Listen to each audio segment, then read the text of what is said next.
Halo sahabat, salam jumpa, salam sehat. Marilah kita awali seluruh aktivitas sepanjang hari ini dengan doa yang didasarkan pada bacaan hari ini. Doa pagi, Sabtu 8 November 2025, hari biasa pekan 31. Sebab yang dikagumi manusia dibenci oleh Allah. Dalam nama Bapa dan Putra dan Roh Kudus. Amin. Bapa, semua nama yang disebut dalam suratnya mempunyai arti dan menimbulkan kenangan indah bagi Paulus.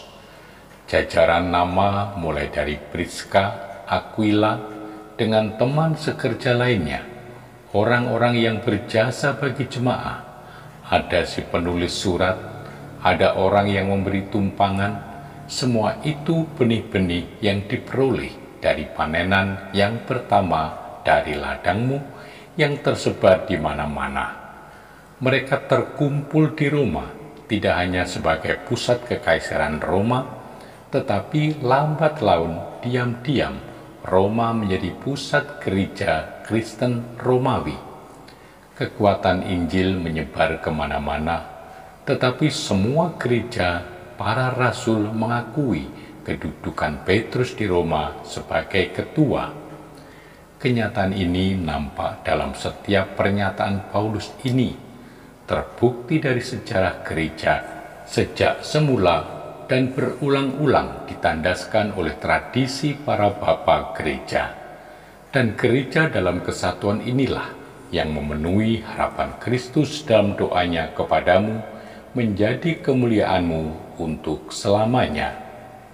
Bapa, Yesus hati-hati dalam menilai uang. Mamon yang tidak jujur dapat digunakan untuk berbuat baik, menolong, tentu juga untuk membereskan dan meneguhkan keadilan yang dilanggar, agar di kemudian hari orang diterima di dalam kemah abadi.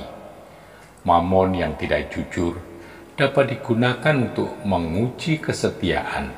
Apa orang dapat baik mengelola harta yang sesungguhnya, harta sendiri yang menjamin orang masuk dalam kerajaan surga? Mamon ditunjuk sebagai bahaya dalam mengabdi engkau, kalau akhirnya uang lebih menguasai perhatian. Kamu tidak dapat mengabdi kepada Allah dan kepada Mamon.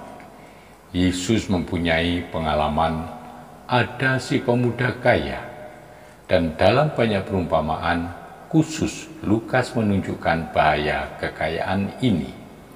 Penilaian kami tentang uang dan harta perlu disesuaikan, sebab bisa jadi di sini yang dikagumi manusia dibenci oleh Allah. Bapa, manusia jiwa badan yang hidup dalam lingkungan masyarakat dan zaman konsumtif, ingin limpah, jalan pintas untuk lekas kaya, ingin rezeki nomplok, menggunakan aji mumpung, dan orang beragama pun tidak merasa lagi adanya tipuan di dalamnya yang kerap menyengsarakan keluarga sendiri dan orang lain. Kami manusia memuji hasil, tetapi engkau membenci sarana dan tujuan yang jahat. Dunia memuji sukses, orang terseret suara dan anggapan kebanyakan orang. Perlu refleksi diri atas dasar hukum keadilan, perlu evaluasi diri dalam keheningan, di mana hati nurani kami biarkan berbicara, mengukur, menimbang, menuding yang timpang, supaya kami tidak terlambat sampai pada penemuan. Sukses, hasil yang dipuji orang, ternyata engkau benci.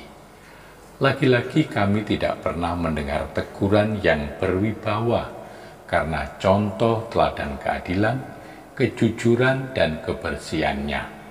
Jarang ada orang menyuarakan pendapat atas dasar iman dan keadilan.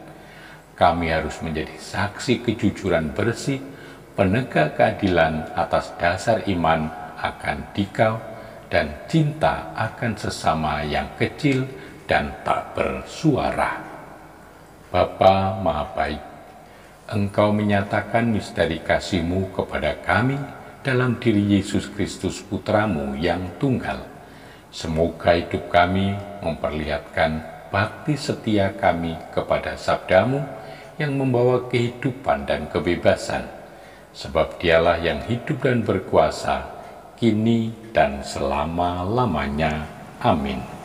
Semoga Allah yang Maha Kuasa memberkati saudari-saudara sekalian, Bapa dan Putra dan Roh Kudus. Amin.